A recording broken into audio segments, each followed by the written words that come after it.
It is well known that planning and booking a Disney vacation can be tough. In order to make it easier on everyone, including myself that might want to go on a Disney vacation, I decided to take it upon myself to do the intensive research, form various opinions, and compile it into one easy, organized list of recommended attractions, restaurants, and places to stay, as well as other recommendations. The focus will be on each of Florida's Disney World's separate theme parks, Magic Kingdom, Animal Kingdom, Epcot, and Hollywood Studios.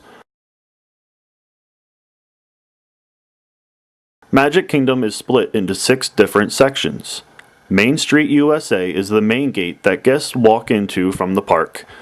They walk underneath the train station and immediately find themselves immersed in the culture of the United States of America. Among its many stores is an actual working barbershop that gives haircuts for a fee, and numerous souvenir shops. The popular restaurants here include Casey's Corner, the Crystal Palace, Plaza Ice Cream Parlor, and Tony's Town Square Restaurant. Adventureland represents the mystery of exploring foreign lands. It is themed to resemble the remote jungles in Africa, Asia, the Middle East, South America, and the South Pacific. Classic attractions in this section are Pirates of the Caribbean, the Jungle Cruise, Swiss Family Treehouse, and the Magic Carpets of Aladdin. Popular places to eat include Aloha Isle, Sunshine Tree Terrace, and Tortuga Tavern. The next section is Frontierland. Here, guests can relive the American Old West with characters dressed as cowboys and Native Americans. Attractions here include Big Thunder Mountain Railroad, Splash Mountain, and the Country Bear Jamboree. Popular restaurants in Frontierland are Golden Oak Outpost, Pecos Bill Tall Tale Inn and Cafe, and Westward Ho.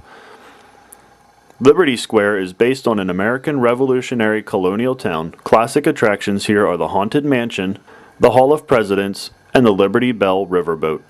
Popular restaurants include the Diamond Horseshoe, Liberty Tree Tavern, and Sleepy Hollow. Fantasyland is the largest section of the park and the most popular. It is themed in a medieval fair, carnival style that, as Walt Disney himself said, is dedicated to the young at heart and to those who believe that when you wish upon a star, your dreams will come true.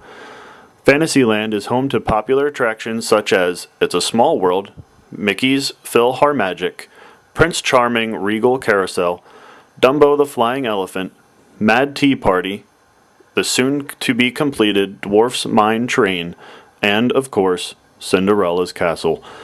Popular restaurants in Fantasyland are Be Our Guest Restaurant, the Friar's Nook, Gaston's Tavern, and the by reservations only Cinderella's Royal Table, which is a dining experience in which guests can actually dine with Cinderella herself. The final section of Magic Kingdom is Tomorrowland. This section is set in an intergalactic city. A concept of the future is seen from around the 1950s. Popular attractions here include Astro Orbiter, Buzz Lightyear's Space Ranger Spin, Space Mountain, Tomorrowland Speedway, and Tomorrowland Transit Authority People Mover. Famous restaurants are Auntie Gravity's Galactic Goodies, Cosmic Ray's Starlight Cafe, The Lunching Pad, and Tomorrowland Terrace Restaurant, which is not only open all day, but open at night for a reservations-only dining experience to view the spectacular fireworks display from a higher level on the terrace.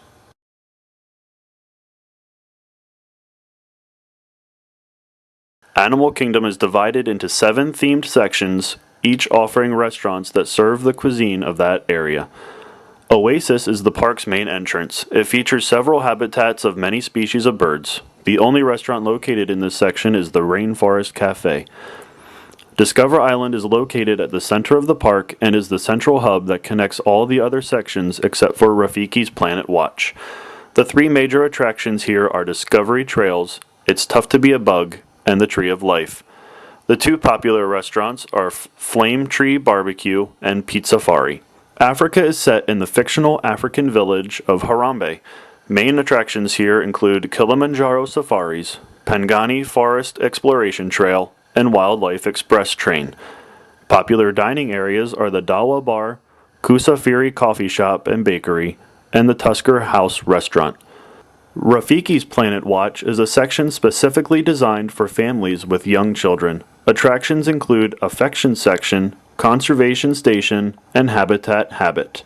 There are no dining areas in this section due to the up-close and personal interactions with the animals. Asia was the first expansion area added to Animal Kingdom. It consists of two fictional villages, the riverside village of Anandapur and Surka Zong, which is in the foothills of the Himalayan mountains. Asia has three major attractions: Expedition Everest, Kali River Rapids, and the Maharaja Jungle. Popular restaurants are Yak and Yeti local food cafes, Yak and Yeti quality beverages, and Yak and Yeti restaurant. The final section of Animal Kingdom is Dinoland, USA.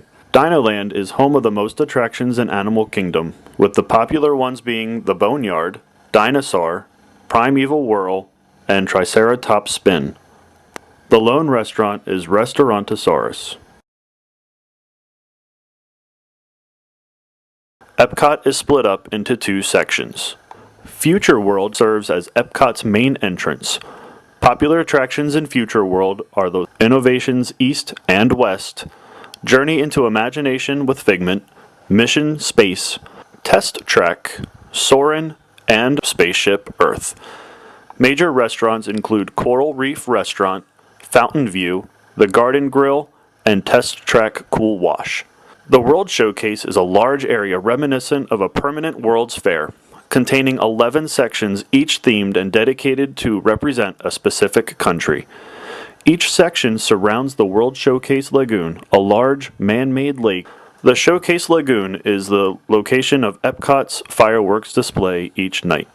Popular attractions in the World Showcase are the American Adventure, located in the United States, Grand Fiesta Tour in Mexico, Impressions de France in France, Maelstrom in Norway, and Stave Church Gallery, also located in Norway.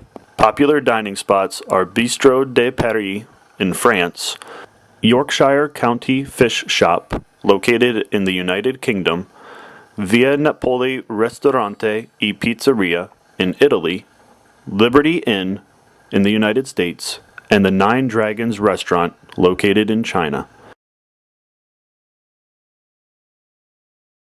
Hollywood Studios does not have a defined layout, but is still divided into 6 different sections. Hollywood Boulevard is the park's main entrance and is lined with streetscape shops selling merchandise and park services. Live street entertainment is usually found in this section throughout the day, entertaining the guests. At the end of Hollywood Boulevard sits the Sorcerer's Hat. Besides the hat, the lone popular attraction here is the Great Movie Ride, which resides in a replica of the Chinese Theater. The most popular restaurant in this section is the Hollywood Brown Derby Lounge. Echo Lake is probably considered the hotspot of this park. Surrounding it are numerous attractions such as Star Tours, Indiana Jones Epic Stunt Spectacular, the American Idol Experience, and Academy of Television Arts and Sciences Hall of Fame. This section is also home of one of the park's most famous restaurants, the 50s Primetime Cafe. Next is Streets of America. This section hosts some of the more very popular attractions like Honey, I Shrunk the Kids movie set adventure, Muppet Vision 3D, and Studio Backlot Tour. Popular dining locations are Pizza Planet Arcade, Sci-Fi Dine-In Theater Restaurant. Animation Courtyard was originally the starting point for the tours of the park's active production studios. Attractions here are The Legend of Captain Jack Sparrow, Disney Junior Live on Stage, and Voyage of the Little Mermaid. Pixar Place is the park's newest section. The 2 attractions here are Toy Story Midway Mania and Luxo Jr., a 6-foot-tall audio animatronics version of Pixar's desk lamp mascot. The final section of Hollywood Studios is Sunset Boulevard. It is home of the 2 most popular attractions in Hollywood Studios, Rock and Roller Coaster and the Twilight Zone Tower of Terror. It also boasts 2 outdoor amphitheaters for live stage shows. The Covered Theater of the Stars hosts Beauty and the Beast live on stage. The open-air Hollywood Hills Amphitheater is home to Fantasmic, a nighttime show featuring Mickey Mouse and many other Disney characters in a story filled with fireworks, lasers, and water effects. Popular restaurants in this section include Anaheim Produce, Rosie's All-American Cafe, and Toluca Legs Turkey Company. In order to save money, visitors to the park will stay off the complex and in cheaper hotels where the amenities could be lacking, the service not as good, or the food not as good. While saving money is always a good thing, I would recommend not doing so when it comes to lodging. Walt Disney World offers a large assortment of hotels and resorts to stay at during your time there, ranging from campgrounds to value resort hotels to deluxe villa resorts. While staying at these hotels may not save you money, it saves you from other hassles that could take up a lot of valuable attractions and memory-making time. If a visitor stays at a resort on the complex, it is a hassle-free time to the rest of your vacation. As soon as guests land at Orlando International Airport, a shuttle bus is waiting to pick them up. The guests don't even have to go to baggage claim. Their bags will be picked up and taken directly to their hotel room before they even get to their room. When the guests arrive at the resort to check in, they are greeted with a large smile and a warm greeting from the desk clerk saying, "Welcome home." Some other perks of staying at Disney Resort is parking. Since guests are bussed in, they don't usually have to worry about waking up really early in the morning to get a decent parking spot in the expansive, crowded parking lots of the theme parks. Disney shuttles, monorails, and boats will take them from park to park. Another thing to consider is special character appearances. On certain days for any given meal, characters will make an appearance at resort meals, giving children a special moment to remember. Guests will also receive all-in-one devices that allow them to unlock their room door, enter parks, check in at FastPass Plus entrances, and charge purchases to their room. Along with FastPass Plus, which is a way to skip the long waits and lines, guests can make their selections of which attractions they want to use the FastPass Plus for up to 60 days prior to check-in. A very special perk is the resort entertainment. Each resort has themed pools with slides, outdoor movie screenings, and other hands-on experiences for the whole family.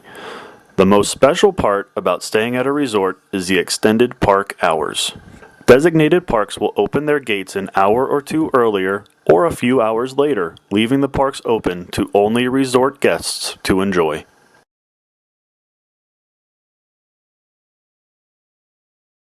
As I mentioned previously, staying at a Disney resort is the way to go. I also recommend purchasing a dining plan. Dining plans allow you the flexibility of scheduling when to eat your meals.